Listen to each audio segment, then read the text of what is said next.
দেখুন, এতদিন আপনাদের মনের মধ্যে সংশয় ছিল যে আসন্ন 2026-এর বিধানসভা নির্বাচনে পশ্চিমবঙ্গের ফলটা ঠিক কে হবে, কে জিতবে, কে হারবে। কিন্তু গতকাল রাতের পর এটা নিশ্চিত হয়ে গেল যে দিদিমণির মনে এই ধরনের কোনো সংশয় নেই। 26-এ তিনি এবং তাঁর দলবল যে হারছেন এটা তিনি একেবারে নিশ্চিত, স্যাঙ্গুইন হয়ে গেছেন। আপাতত তার লক্ষ্য দুটো। নাম্বার ওয়ান, বিজেপি বিপক্ষ শিবির তারা যেন ল্যান্ডস্লাইড ভিক্টরি না পায়, জয় পরাজয়ের ব্যবধানটা যেন অল্প হয়, যাতে তার লড়াই করার জায়গা থাকে, তার ফিরে আসার ঘুরে আসার জায়গা থাকে। আর নাম্বার টু, একবার ক্ষমতা থেকে গেলে যে আইনি দুর্বিপাকে পড়তে হবে সেইখান থেকে তিনি যেন কোনো রকমের রক্ষা পান। এর বাইরে তৃতীয় কোনো লক্ষ্য তার আছে বলে মনে হচ্ছে না। গতকাল রাত্রে যে সিদ্ধান্তটা তিনি নিলেন, কোন সিদ্ধান্তের কথা বলছি আপনারা জানেন। গতকাল রাত্রে তৃণমূল কংগ্রেস তাদের রাজ্যসভা যে আসন্ন নির্বাচন আছে সেখানকার 4 প্রার্থী ঘোষণা করেছেন। ইতিমধ্যেই সেই সব প্রার্থীদের নাম আপনারা জেনে গেছেন। কিন্তু এই একটা ঘোষণা আর সাতখানা তীর একদম যেন নিজেদের দিকে টেনে নিল শাসক দল, সেই নিয়েই বিভিন্ন প্রশ্ন উঠে যাচ্ছে, বিভিন্ন ইকুয়েশন নিয়ে কথা উঠে যাচ্ছে। এবং দিদিমণি যে সত্যিই পরাজয়টা মেনে নিচ্ছেন এবং তার পরের স্টেপটা নিয়ে তিনি ভাবছেন, সেটাই যেন এই প্রার্থী তালিকা থেকে একদম স্পষ্ট হয়ে গেল। কেন বলছি, এক এক করে আপনাদের প্রার্থী তালিকার নামগুলো ধরে ধরে বিশ্লেষণ করলেই আপনারা বুঝতে পারবেন। দেখুন, প্রথম যে নামটা আসছে সেটা হচ্ছে রাজীব কুমার।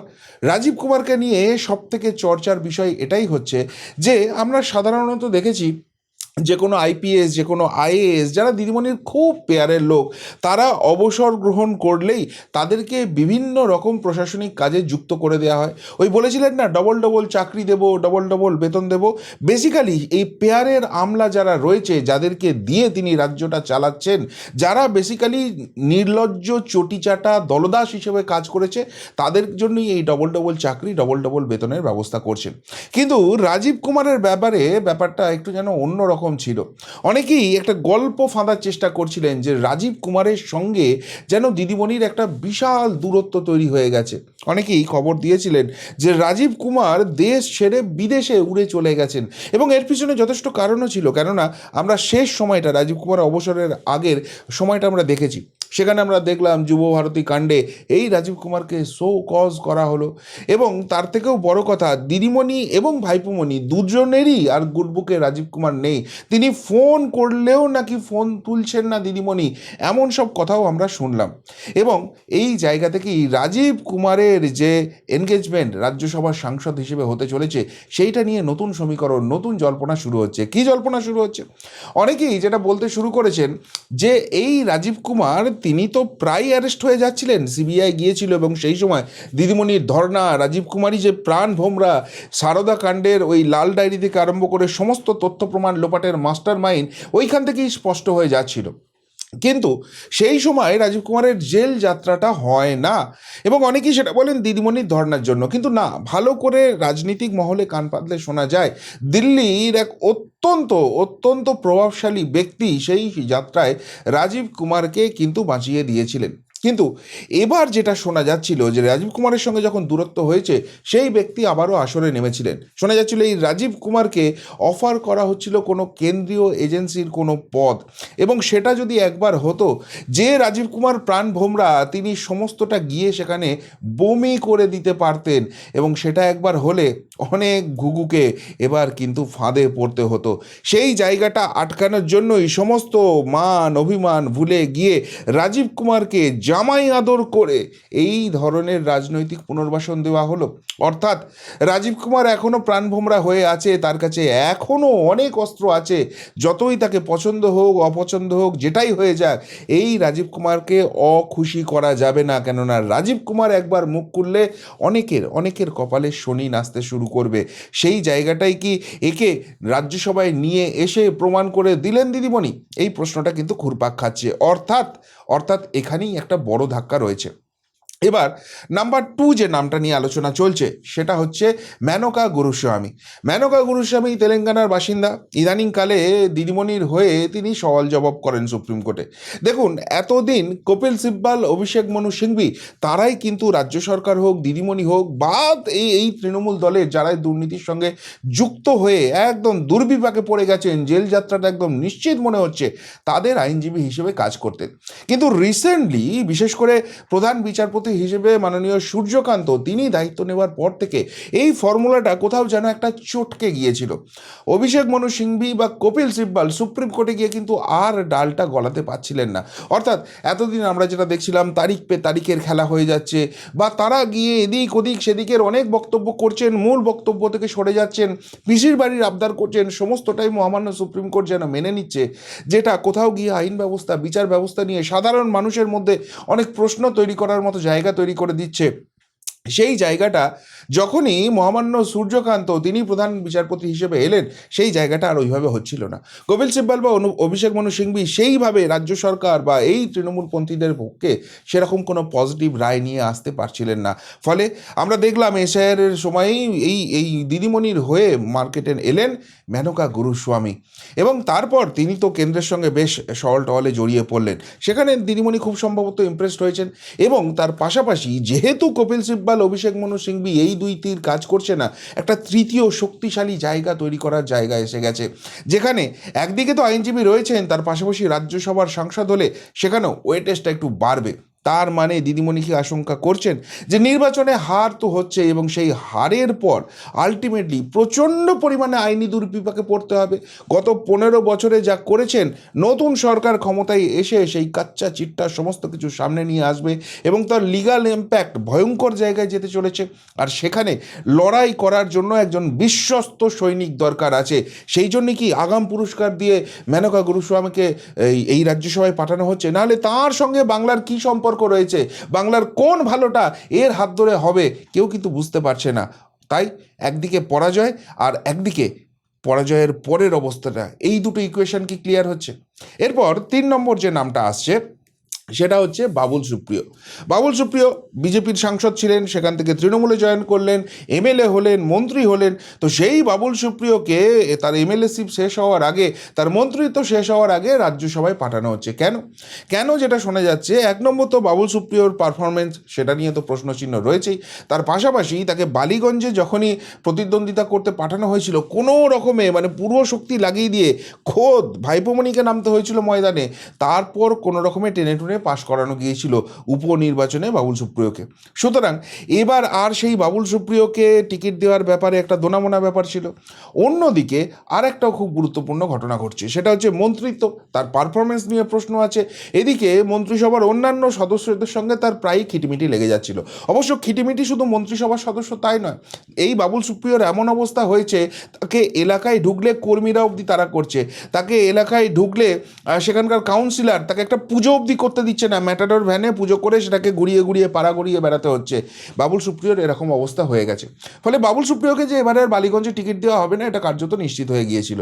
তাই বাবুল সুপ্রিয়র জন্য একটা অপশান দেওয়া হয়েছিল, সেটা হচ্ছে আসানসোল দক্ষিণ, যেটা বিজেপির শক্ত ঘাঁটি, যেখানে অগ্নিমিত্রা পাল খুব সম্ভবত টিকিট পাচ্ছেন বিজেপির তরফ থেকে, এবং সেখানে যাওয়া মানে নিশ্চিতভাবে বাবুল সুপ্রিয়র হার, এবং সেটা যদি হয় বাবুল সুপ্রিয়র একদম রাজনৈতিক সন্ন্যাসে চলে যাওয়া ছাড়া উপায় নেই। ফলে বাবুল সুপ্রিয় প্রকাশ্যেই বলছিলেন তিনি গান টান নিয়ে অনেক বেশি কনসেন্ট্রেট করবেন, আর রাজনীতি নিয়ে ইন্টারেস্ট নয়। কিন্তু ভেতরের খবর যেটা শোনা যাচ্ছিল, যে কোথাও গিয়ে তার পুরনো দলে ফেরত আসার একটা তলায় তলায় নাকি যোগাযোগ তৈরি হচ্ছিল। এটা যদিও জল্পনা, অনেকের মুখ থেকেই শোনা যাচ্ছিল, এর তো কোনো কংক্রিট এভিডেন্স হয় না। তো সেই জায়গা থেকে জাস্ট নির্বাচনের আগে কোনো রকমে বীতশ্রদ্ধ হয়ে বাবুল সুপ্রিয় যদি আবার এই দিকে ফেরত চলে আসতেন, তাহলে কিন্তু দলের জন্য একটা বড় ধাক্কা হতো, যে দেখো যাদেরকে জামাই আদর করে নিয়ে আসা হয়েছিল, মন্ত্রিত্ব অবধি দেওয়া হয়েছিল, তারা আর এইদিকে থাকছে না, তারা আবার ওই শিবিরে ফেরত যাচ্ছে। তার মানে এই দলটা হারছে, এদের পরাজয়টা নিশ্চিত, এরা বুঝতে পারছে, সেই জন্যই পালিয়ে যাচ্ছে। সেই জায়গাটা রোখার জন্যই কি বাবুল সুপ্রিয়কে পাঠানো হচ্ছে? নাহলে যে বাবুল সুপ্রিয়কে বিধানসভায় যার জেতার ক্ষমতা নেই, তাকে জামাই আদর করে রাজ্যসভায় পাঠানো হচ্ছে কেন? আর 4 নম্বর যে নাম কোয়েল মল্লিক, সেটা আপাতভাবে নিরীহ মনে হচ্ছে, কিন্তু নিরীহ মনে হলেও এই নামটাও নিরীহ নেই। এখান নিয়েও অনেক কিছু কনফিউশন উঠে আসছে, এখান থেকেও অনেক কিছু কথাবার্তা উঠে আসছে। সেটা হচ্ছে যে এই টালি ইন্ডাস্ট্রি, সেটা তো কার্যত এখন দিদিমণিময় হয়ে গেছে। সবাইকেই এখন তৃণমূলের ঝান্ডা ধরতে হয়, নাহলে এই টালিগঞ্জে কাজ করা যায় না। কিন্তু মুশকিল হচ্ছে সেখানে একাধিক লবি তৈরি হয়ে গেছে, এবং তাদের মধ্যে যে খেয়োখেয়ি তৈরি হয়ে গেছে, সেটাকে সামাল দেওয়ার আলটিমেট কোনো জায়গা নেই। একদিকে তো অরূপ বিশ্বাস, স্বরূপ বিশ্বাস, তাদের নিয়ে বিভিন্ন রকম কথা ওঠে, এবং অনির্বাণ ভট্টাচার্য ইস্যুতে সেখানে তো মারাত্মক রকমের একটা গণ্ডগোল রয়েছে। অন্যদিকে দেব যিনি সাংসদ রয়েছেন তার সঙ্গেও প্রায়শই নাকি খিটিমিটি লাগে। যদিও দেবকে সবাই ভদ্র ছেলে হিসেবেই চেনেন, কিন্তু বিভিন্ন সময় হল পাওয়া থেকে আরম্ভ করে অনেক কিছু নিয়ে খিটিমিটি লাগছে। এই সব ইস্যু এবং এর পাশাপাশি আরেকটা লবিও তৈরি হয়ে গেছে, সেটা হচ্ছে ব্যারাকপুরের বিধায়ক রাজ চক্রবর্তীর লবি। সুতরাং সব মিলিয়ে টালিগঞ্জ যতখানি দেখে মনে হচ্ছে তৃণমূলময়, অতখানিও নয়। ভেতরে ভেতরে বহু ছিদ্র হয়ে গেছে, বহু ক্র্যাক তৈরি হয়ে গেছে, এবং সেখান দিয়ে ধীরে ধীরে ধীরে ধীরে বিজেপি ঢুকছে, যেটা 2026-এ ভালো রকম টের পাওয়া যাবে। আগের দিন হলে এই সব জায়গায় ভালো রকম মেকআপ দিতেন একজন, তিনি হচ্ছেন শ্রীকান্ত মেহতা। তার উপর অনেকটা ভরসা করা যেত, কিন্তু তার একটা ওই দুর্নীতিকাণ্ডে যোগ, তারপর ওই যাওয়া টাওয়া বাইরের রাজ্যে, এইসব হওয়ার পর থেকে তিনি অনেকটা গুটিয়ে গেছেন। সেই গ্রিপটা তার নাকি চলে গেছে। ফলে এই জায়গাটাকে কন্ট্রোলের জন্য একটা লবি, একটা গোষ্ঠীর খুব দরকার হয়ে পড়েছিল। আর সেটাই হচ্ছে নিসপাল সিং, যিনি হচ্ছেন কোয়েল মল্লিকের হাজব্যান্ড। তিনি প্রযোজক, কিন্তু তার ক্ষমতাকে বাড়ানোর জন্যই কোয়েল মল্লিক পরিবারকে এখানে নিয়ে আসা হলো। না হলে রাজনীতির সঙ্গে কোনো যার যোগ নেই, এই রাজ্যসভায় পাঠানোতে যার কোনো ইম্প্যাক্ট রাজ্য রাজনীতিতে পড়বে না, সেই জায়গাটাকে কেন ইম্পর্টেন্স দিতে হলো?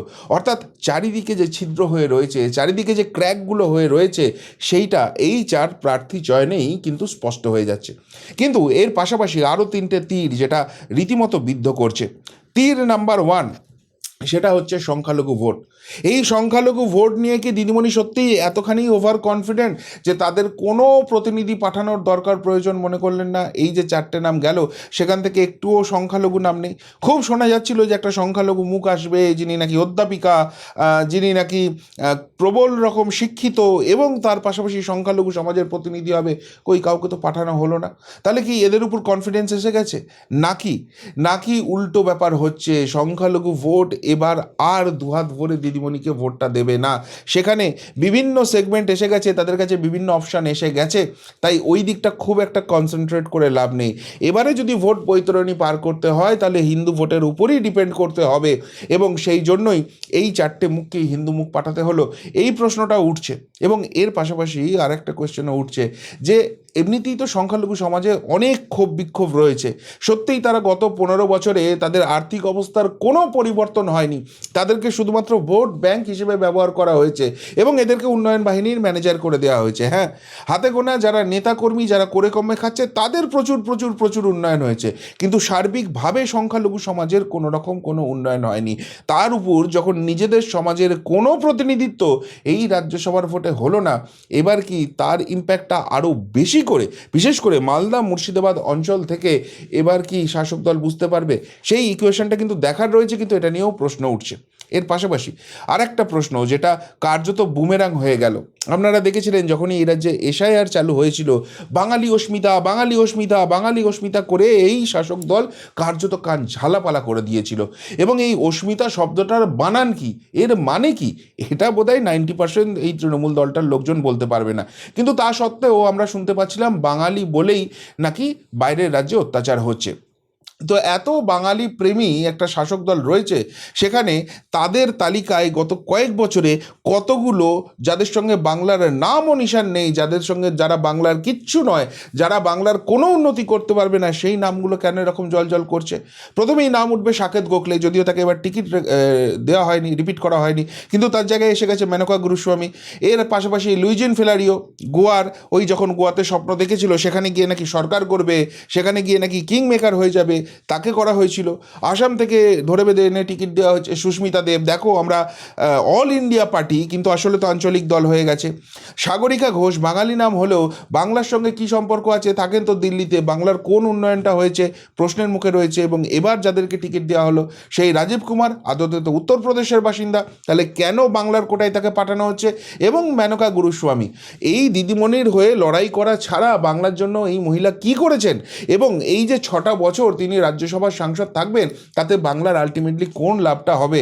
এই প্রশ্নগুলো তো উঠে যাচ্ছে।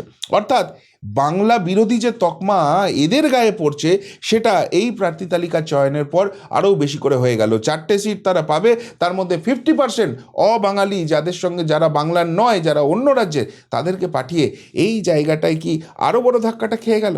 এবং শেষোক্ত সবথেকে গুরুত্বপূর্ণ, যেটা এই মেনকা গুরুস্বামী নিয়েই হচ্ছে। দেখুন, তার পার্সোনাল লাইফ নিয়ে অনেকেই কথা বলছেন, এমনকি তৃণমূলপন্থী সংবাদ মাধ্যমও করেছে যে তার কীরকম তার ব্যবহার রয়েছে। কিন্তু আমার মনে হয় এটা ব্যক্তিগত ব্যাপার, এই নিয়ে কথা বলা উচিত না এবং আমি এটা নিয়ে কোনো কথা বলবোই না। কিন্তু যে বিষয়টা সবথেকে বেশি উল্লেখযোগ্য, আদতে এই মেনকা গুরুস্বামী তিনি তো হচ্ছেন বাম মনোভাবাপন্ন। তাকে তৃণমূল কংগ্রেসের টিকিটে পাঠানো হচ্ছে। এই কিছুদিন আগে যেরকম প্রতীকুর রহমানকে জয়েন করানো হলো, তার মানে এবার রাজ্যসভায় শূন্য হয়ে যাচ্ছে বামেরা। বিকাশ রঞ্জন ভট্টাচার্য ছিল, তার কোটা কমপ্লিট হয়ে গেছে, আর বামেদের কোনো এমএলএ নেই, কেউ যেতে পারবে না। তার মানে এই বামেদের প্রতিনিধিত্ব যাতে টিকে থাকে সেইটার জন্যই কি মেনকা গুরুস্বামীকে পাঠানো হলো? এই প্রশ্নটা উঠছে। অর্থাৎ বিজেমূল করতে করতে আসলে সেটিংটা যে সিপে মূল, যখনই এই মূল বিপদে পড়বে তখন সিপে ছুটে আসবে, আবার যখন সিপে শূন্য থেকে মহাশূন্যে চলে যাবে তখন মূল পিছন থেকে তাকে সাহায্য করবে।